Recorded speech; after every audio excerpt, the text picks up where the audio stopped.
สดีครับท่านผู้ชมพบกับผมคำผามทัพทิมผู้จำหน่ายผลิตภัณฑ์ Folite Transfer Factor จากบริษัท Folite Research ประเทศสหรัฐอเมริกานะครับพบกันแต่ละทีแน่นอนนะครับผมนำเรื่องของผลิตภัณฑ์ดีๆเกี่ยวกับเรื่องของการส่งเสริมสุขภาพเรื่องของระบบภูมิคุ้มกันและก็เรื่องของการทำมาหากินติดตามกันไปเรื่อยๆนะครับก็มีเกร็ดเล็กเกร็ดน้อยสาระที่น่าสนใจนะครับจากบริษัท Folite วันนี้ผมจะมาแนะนำเรื่องของการทำมาหากินละครับที่จะต้องเจาะลึกกันเข้าไปก็คือเรื่องของการค้าขายคุณผู้ฟังครับหากคุณได้มีผลิตภัณฑ์ดีๆที่ไม่มีใครเหมือนและไม่เหมือนใครและมีสิทธิบัตรคุ้มครองไว้เป็นอย่างดีไม่มีใครสามารถที่จะเป็นคู่แข่งไม่มีบริษัทไหนที่สามารถที่จะนำไปผลิตได้คุณว่าดีไหมครับผลิตภัณฑ์นี้คือผลิตภัณฑ์ Folite Transfer Factor จากบริษัท Folite Research ประเทศสหรัฐอเมริกาซึ่งเป็นผลิตภัณฑ์ที่เพิ่มภูมิคุ้มกันแล้วก็เป็นผลิตภัณฑ์ที่ปรับ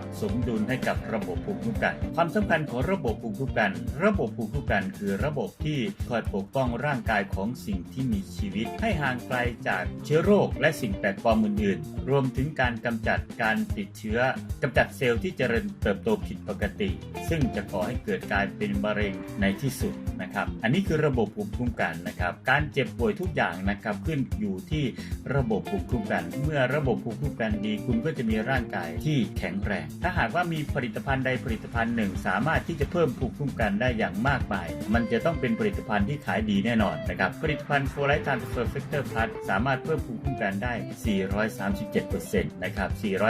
437% และก็เป็นสิทธิบัตรหนึ่งเดียวด้วยนะครับทีนี้เรามาพูดถึงเรื่องการทำมาหากินผมได้เกริ่นให้ทุกท่านได้ทราบแล้วว่าผลิตภัณฑ์ที่ดีที่สุดตอนนี้คือผลิตภัณฑ์ Folite Transfer Factor Plus ประโยชน์ของผลิตภัณฑ์ Folite Transfer Factor Plus Folite Transfer Factor Plus สามารถเพิ่มภูมิคุ้มกันได้ถึง 437% เมื่อระบบภูมิคุ้มกันแข็งแรงระบบภูมิคุ้มกันสามารถที่จะกำจัดเนื้องอกเซลล์ติดเชื้อปรับสมดุลให้กับระบบภูมิคุ้มกันแก้อาการของโรคภูมิแพ้ภูมิตัวเองและก็ฟื้นฟูดูแลสุขภาพโดยรวมของคุณทั้งหมดนะครับเมื่อเราได้รู้คุณค่าและประโยชน์ของผลิตภัณฑ์แล้วทีนี้ถ้าหากว่าเรานำไปขายล่ะเราจะมีรายได้ยังไงเรามาฟังกันนะครับ1ขวดขายคุณจะมีรายได้462 บาท 50 สตางค์462 บาท 50 สตางค์มาได้ไงนะครับผลิตภัณฑ์ Folite Transfer Factor Plus มีคะแนนอยู่50คะแนนนะครับแต่ละคะแนนนี้ก็คูณด้วย37 บาทแล้วก็คูณด้วย 25% เพราะว่าบริษัทจ่าย 25% นั่นเองคนที่ได้ออกมาก็คือ462 บาท 50 สตางค์นั่นเองนะครับถ้าหากคุณมีความขยันและคุณมีความสามารถที่จะขายได้เดือนละ12ขวดหรือว่าพูดง่ายๆก็คือขายได้เดือนละโหลนะครับผลิตภัณฑ์ Folite Transfer Factor Plus เนี่ยมีการจัดชุดโปรโมชั่นสำหรับสมาชิกนั่นก็คือ3ขวด 5,900 3ขวด 5,900 ตกเฉลี่ยขวดละ 1,967 บาทอันนี้เราจะถือว่าเป็นต้นทุนนะครับ1ชุด3ขวดนี้จะมีคะแนนกำกับอยู่ที่110คะแนน12ขวดนี้ก็เท่ากับ4ชุดนั่นคือ432 4ชุดคูณ110เท่ากับ440คะแนนคูณด้วย37 บาทและคูณด้วย 25% คุณจะมีคอมมิชชั่นจากบริษัทอยู่ที่ 4,070 บาทถ้าแต่ละขวดนำไปขายขวดละ 2,500 บาทก็เท่ากับกำไรขวดละ533 บาทนั่นก็คือเอา 2,500 ลบด้วย 1,967 บาทก็จะเหลือ 533 บาทเมื่อมีกำไรขายปลีกขวดละ 533 บาทขายทั้งหมด12ขวดก็เท่ากับ 6,396 บาทเพราะฉะนั้นเดือนนี้ถ้าคุณขายผลิตภัณฑ์นี้ได้1โหลคุณจะมีรายได้ทั้งคอมมิชชั่นจากบริษัทและก็กำไรจากการขายปลีกอยู่ที่ 1466 บาทนั่นคือเป็นการขายส่วนตัวนะครับแต่ถ้าหากว่าคุณสร้างเครือข่ายสร้างนักขายขึ้นมาเรามาดูรายได้นอกเหนือจากที่คุณขายเองคือคุณขายเองคุณรับ 25% ถ้าขาย12ขวดก็เท่ากับ440คะแนน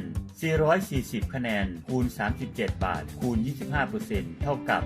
4,070 บาทกำไรจากการขายปลีก12ขวดขวดละ533 บาทคุณจะมีกำไร 6,396 บาทรวมแล้ว รายได้ที่คุณสร้างขึ้นมาเองรายได้จากการขายของคุณก็เท่ากับ 1466 บาทและถ้าหากคุณแนะนำคนเข้ามา6คนคุณสอนให้ทุกคนขายได้คนละ440คะแนน440คะแนนคูณ6ก็เท่ากับ 2,640 คะแนนในชั้นที่1นี้บริษัทจ่ายที่ 2% 2,460 คะแนนคูณ37 บาทคูณ 2% ก็เท่ากับ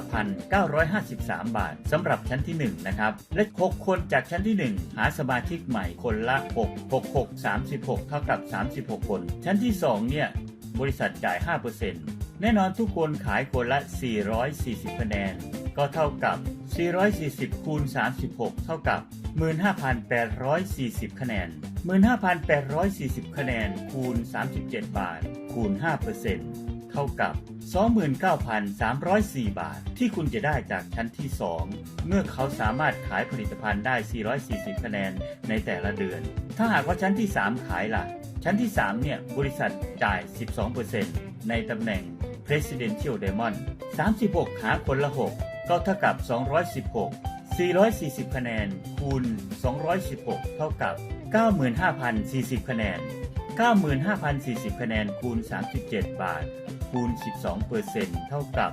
421,977 บาท60 สตางค์นี่คือรายได้ที่คุณจะมีในชั้นที่3ถ้าหากว่าคุณสามารถที่จะสร้างทีมงานได้แบบนี้อันนี้เป็นการจ่ายตามแผนนะครับแต่ความเป็นจริงแล้วมันจะได้มากกว่านี้ก็มีนะครับมันก็อยู่ตามจำนวนของคะแนนที่เกิดขึ้นและก็ปริมาณการขายที่สมาชิกขายออกไปในแต่ละครั้ง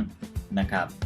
นอกจากที่คุณจะขายเองแล้วถ้าหากว่าคุณได้แนะนำคนอื่นเข้ามามีรายได้แบบคุณแนะนำให้เขาสามารถที่จะขายได้เดือนละสัก12ขวด440คะแนนรวมทั้งหมดคุณจะมีรายได้ 463,701 บาท20 สตางค์แต่ถ้าคุณสร้างทีมคุณก็รับหลักแสนนะครับคุณขายเองล่ะคุณก็รับหลักหมื่นนะรายได้ที่คุณจะมีจากบริษัทโฟไลท์นอกจากที่คุณจะได้จากการขายแล้วคุณยังสามารถที่จะมีรายได้จากการแนะนำคนใหม่ด้วยนะครับถ้าหากว่าคุณแนะนำเองคุณจะได้ 25% ชั้นที่1ของคุณแนะนำคุณก็จะได้ 2% แบบเดียวกับการขายเลยนะครับแล้วก็ชั้นที่2ของคุณแนะนำคุณจะได้รับ 5% ชั้นที่3ของคุณแนะนำคุณจะได้รับ 12% แบบเดียวกับการขายเลยนี่คือการแนะนำคนใหม่นะครับคุณสมัคร6คนคนละ100คะแนนก็เท่ากับ600คะแนน600คะแนนคูณ37 บาทคูณ 25% เท่ากับ 5,550 บาทถ้าชั้นที่1สมัครแนะนำคนมาคุณรับ 2% ใน6คนของคุณในชั้นที่1สมัครคนใหม่คนละ6ก็เท่ากับ36คนคนละ100คะแนนก็เท่ากับ 3,600 คะแนน 3,600 คะแนนคูณ37 บาทคูณ 2% เท่ากับ 2,664 บาทจากคน36คนที่ชั้นที่1แนะนำกันเข้ามาคนทั้ง36คนนี้แนะนำคนใหม่มาคนละ6แบบว่าก๊อปปี้กันมาเลยนะครับ36คูณ6ก็เท่ากับ216คน100คะแนนคูณ216เท่ากับ 21,600 คะแนน 21,600 คะแนนคูณ37 บาทคูณ 5% เท่ากับ 39,960 บาทชั้นที่3สมัครเข้ามาบริษัทจ่าย 12% ในตำแหน่ง Presidential Diamond 216คนหาคนละ6ก็เท่ากับ1,296 คน100คะแนนคูณ 1,296 เท่ากับ 129,600 คะแนน 129,600 คะแนนคูณ37 บาทคูณ 12% เท่ากับ 575,424 บาทรวมทั้งสิ้นในเดือนนี้ถ้าหากว่าคุณสมัครเองได้6คนแล้วทั้ง6คนสมัครคนได้อีกเป็นชั้นที่1ชั้นที่2ชั้นที่3ถ้าคุณทำได้ตามนี้ทั้งหมดนะครับคุณจะมีรายได้อยู่ทั้งสิ้น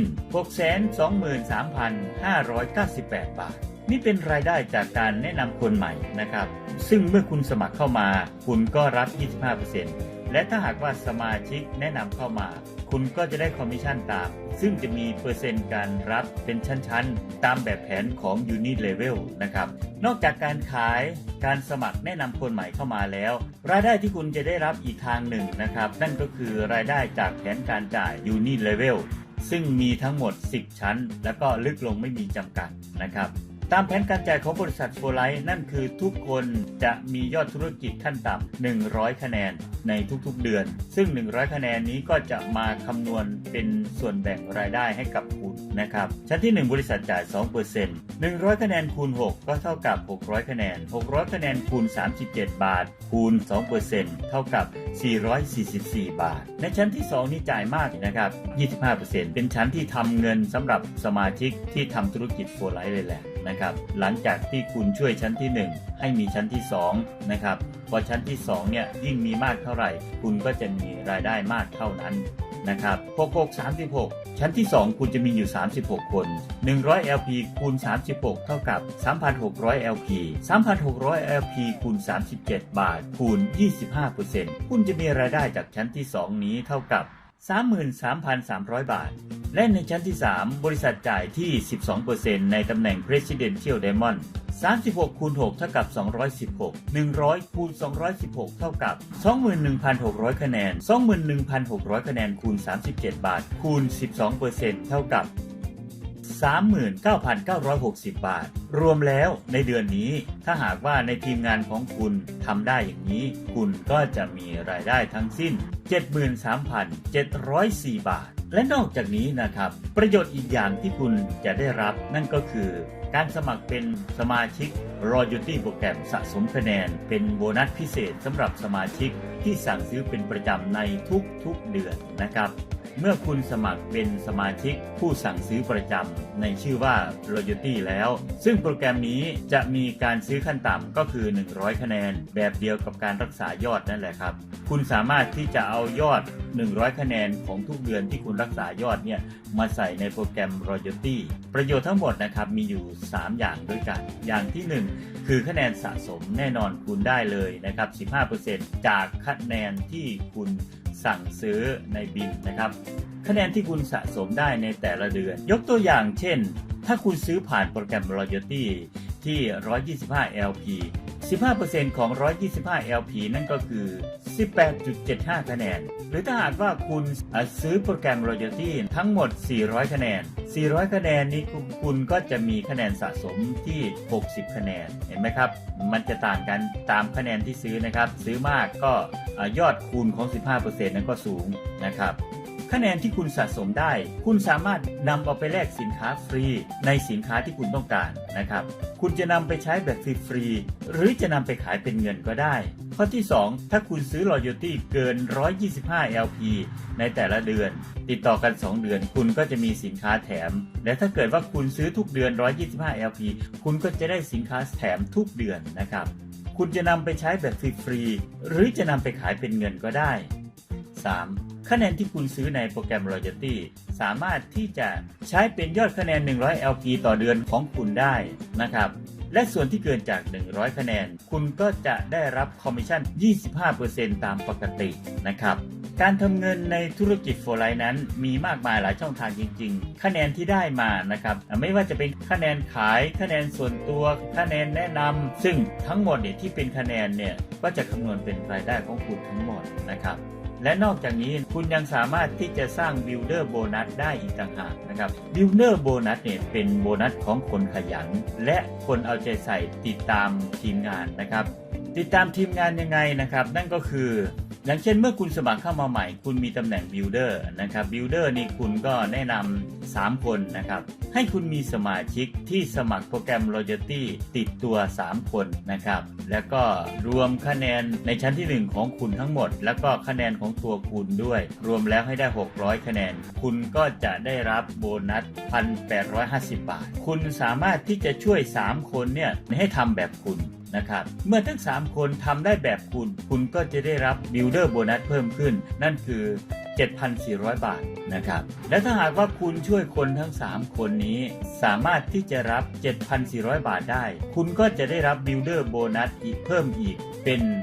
29,600 บาท Builder Bonus อีกคุณสามารถทำได้ทุกเดือนนะครับในจำนวนสมาชิกที่เท่าเดิมคุณสามารถที่จะทำคุณสมบัติ Builder Bonus ได้ทุกเดือนไม่ใช่ว่าได้ครั้งเดียวแล้วจบนะครับคุณติดตามคน3คนที่สมัคร Royalty แบบเดียวกับคุณเนี่ยให้สั่งซื้อมียอด Royalty ขั้นต่ำ100คะแนน นะครับรวมคะแนนชั้นที่1ทั้งหมดและก็รวมคะแนนของตัวคุณด้วยได้600คะแนนคุณก็จะได้รับ Builder Bonus เดือนต่อไปทำอีกคุณก็รับอีกเดือนต่อไปทำอีกคุณก็รับอีกรับไม่มีที่สิ้นสุดนะครับนี่คือความสวยงามของ Builder Bonus และถ้าหากว่าคุณทำได้แบบนี้ธุรกิจของคุณจะมั่นคงรายได้ของคุณจะมั่นคงองค์กรของคุณจะเติบโตอย่างรวดเร็วนะครับความสำเร็จก็อยู่ตรงหน้าคุณอย่างแน่นอนนะครับประโยชน์อื่นๆที่คุณจะได้รับนั่นคือในส่วนของโบนัสประจำตำแหน่งนะครับเริ่มกันที่ International Diamond International Diamond เนี่ยจะรับ Premier Pool ที่ 2% นี่เงินที่ได้ฟรีๆนะครับเงินให้ฟรีๆในตำแหน่ง International Diamond นะครับและถ้าหากว่าตำแหน่งที่สูงขึ้นมาหน่อยคือ Go International Diamond ได้รับ Premier Pool ที่ 2% นะครับแล้วก็พอขึ้นสู่ตำแหน่ง Platinum International ได้นะครับคุณก็จะได้รับโบนัส Platinum Pool อีก 1% ซึ่ง 1% นี้ก็คือรายได้รอบโลกนะครับนับคะแนนเอาคะแนนจากรอบโลกมาคำนวณเป็นรายได้ให้กับคุณนี่คือ Platinum Pool นะครับประโยชน์อีกอย่างนะครับสำหรับนักธุรกิจ For Life นั่นก็คือโบนัสของการท่องเที่ยวซึ่งก็มีการท่องเที่ยวปีละ2ครั้งฟรี2ที่นั่งนะครับในแต่ละปีนะครับ For Life ก็จะมีการประชุมนานาชาติจากประเทศทั่วโลกไปประชุมกันนะครับที่ประเทศสหรัฐอเมริกานะครับคุณก็สามารถที่จะไปร่วมงานได้ทุกปีนะครับเป็นไงครับนั่นคือช่องทางรายได้กับบริษัท For Life เป็นช่องทางการทำมาหากินการทำอาชีพเป็นทางเลือกอีกทางเลือกหนึ่งของการทำอาชีพถ้าคุณยังคิดว่ายังไม่มีธุรกิจที่จะทำเป็นการส่วนตัวนะครับเพื่อความเจริญก้าวหน้าของคุณแล้วผมขอแนะนำธุรกิจ For Life ทำมากได้มากทำน้อยได้น้อยไม่ทำไม่ได้เลยก็ขอให้โชคดีนะครับมีสุขภาพดีทุกๆคนร่ำรวยกันทุกคนแล้วพบกันในคลิปต่อไปนะครับสวัสดีครับ